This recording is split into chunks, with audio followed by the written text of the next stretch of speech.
السلام علیکم ورحمۃ اللہ وبرکاتہ۔ بسم اللہ الرحمن الرحیم۔ اللہ رب محمد صلی اللہ علیہ وسلم، نحن عباد محمد صلی اللہ علیہ وسلم۔ شب معراج کے تعلق سے آپ حضرات کی بارگاہ میں ایک مسئلہ لے کر اور ایک اہم بات لے کر حاضر ہوا ہوں۔ امید کروں گا کہ آپ حضرات پوری ویڈیو صحیح سے دیکھ کر اور سن کر اس پر عمل کرنے کی کوشش کریں گے۔ چونکہ شب معراج بالکل ہمارے سامنے ہے، کل کی تاریخ ہے، کل کی رات میں معراج کی رات ہے اور پرسوں کا دن 27 رجب المرجب ہے۔ تو آئیے ہم یہ دیکھتے ہیں کہ اس رات میں ہمیں کیا عبادتیں کرنی چاہیے، اس رات میں عبادت کرنے کا ثواب کیا ملتا ہے، اور 27 رجب کے تعلق سے رسول گرامی وقار صلی اللہ علیہ وسلم کا فرمان کیا ہے۔ اللہ کے رسول صلی اللہ علیہ وسلم فرماتے ہیں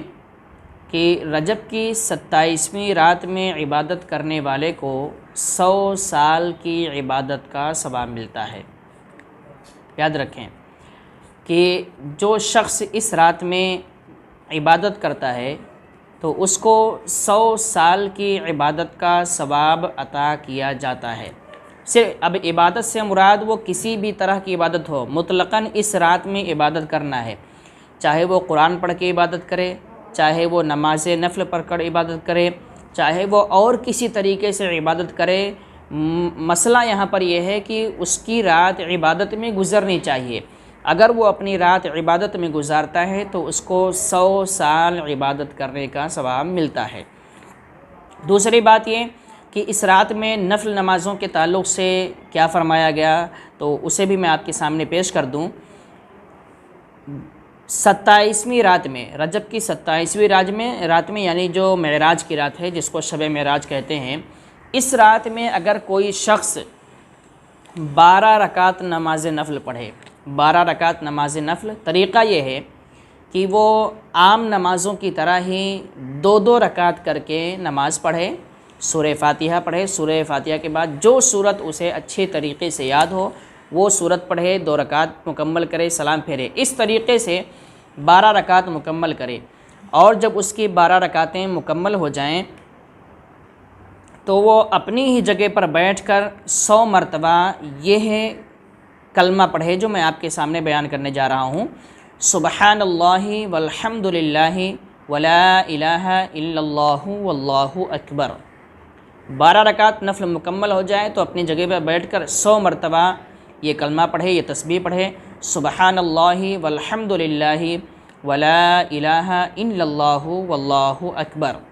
100 مرتبہ یہ پڑھنے کے بعد میں پھر 100 مرتبہ استغفر اللہ ربی من کل ذنب واتوب الیہ، استغفر اللہ ربی من کل ذنب واتوب الیہ، 100 مرتبہ یہ پڑھے اور پھر اخیر میں 100 مرتبہ درود شریف پڑھے۔ تو 12 رکعت مکمل کرنے کے بعد 100 مرتبہ تسبیح سبحان اللہ والحمد للہ ولا الہ الا اللہ واللہ اکبر، 100 مرتبہ اس کے بعد میں استغفار پڑھے، استغفر اللہ ربی من کل ذنب واتوب الیہ، اور پھر 100 مرتبہ درود شریف پڑھے۔ اب یہ 100 مرتبہ تینوں پڑھنے کے بعد میں اللہ رب العزت کی بارگاہ میں دعا کرے، جو دعا کرے دنیا اور آخرت کی بھلائی کے لیے، دنیا میں کامیابی کے لیے، آخرت میں کامیابی کے لیے۔ دنیا میں کامیابی وہ کسی بھی طرح کی جائز کامیابی ہو، کاروبار کو لے کر ہو، روزی کو لے کر ہو، بچوں کے معاملات کو لے کر ہو، مصیبت میں پڑا ہو اس سے چھٹکارا ہو، بیماری ہو اس سے چھٹکارا ہو، کسی بھی طرح کی بات ہو اور اس سے وہ حفاظت چاہتا ہے، اللہ کی بارگاہ میں قبول کروانا چاہتا ہے، تو اس چیز کو لے کر وہ اللہ رب العزت کی بارگاہ میں دعا کرے اور اپنے آخرت کی بھلائی کے لیے، عذاب قبر سے بچنے کے لیے، حشر کے میدان میں کامیابی کے لیے، جنت میں جانے کے لیے، ان ساری چیزوں کے لیے وہ اللہ رب العزت کی بارگاہ میں دعا کرے، اور پھر رات اس طریقے سے گزار کر 27 رجب کو یعنی دن میں روزے رکھے۔ رات میں بھی عبادت کرنا ہے اور رات میں عبادت کرنے کے بعد میں جو آنے والا دن ہے یعنی 27 رجب، اس دن کو روزہ رکھے تو جو بھی دعا وہ مانگے گا اللہ رب العزت اس کی دعا کو ضرور قبول فرمائے گا، اور جو فریاد کرے گا اس کی فریاد پوری کی جائے گی، جو مانگے گا وہ عطا کیا جائے گا۔ تو یہ ہے 27 رجب اور 27ویں رات کی عبادت کا مسئلہ، کہ جو شخص 27ویں رات میں خاص کر عبادت کرتا ہے اس کو 100 سال کی عبادت کا ثواب دیا جاتا ہے، اور جو 12 رکعت نماز نفل جو میں نے بتایا اس طریقے سے پڑھنے کے بعد میں تسبیح پڑھے، استغفار پڑھے، درود شریف پڑھے، اور پھر اللہ رب العزت کی بارگاہ میں دعا کرے، اور اسی طریقے سے دوسرے دن یعنی 27 رجب کے دن میں وہ روزہ رکھے اور پھر اللہ رب العزت کی بارگاہ میں دعا کرے، تو جو دعا وہ کرے گا، جو فریاد کرے گا، جو چاہے گا، جو مانگے گا وہ پورا ہوگا۔ تو میں آپ حضرات سے گزارش کروں گا کہ ہم سب کو چاہیے کہ کل کی رات جو ہے وہ شب معراج ہے، ہمیں اس رات میں زیادہ سے زیادہ عبادت کرنی چاہیے، اور اپنے رب کو راضی کرنے کی بھرپور کوشش ہماری اور آپ کی طرف سے ہونی چاہیے۔ اللہ رب العزت کی بارگاہ میں دعا ہے کہ پروردگار عالم ہم سب کو شب معراج کی فضیلت و برکت سے مالا مال فرمائے، اور اس رات کے صدقے ہم سب کی مغفرت فرمائے۔ السلام علیکم ورحمۃ اللہ وبرکاتہ۔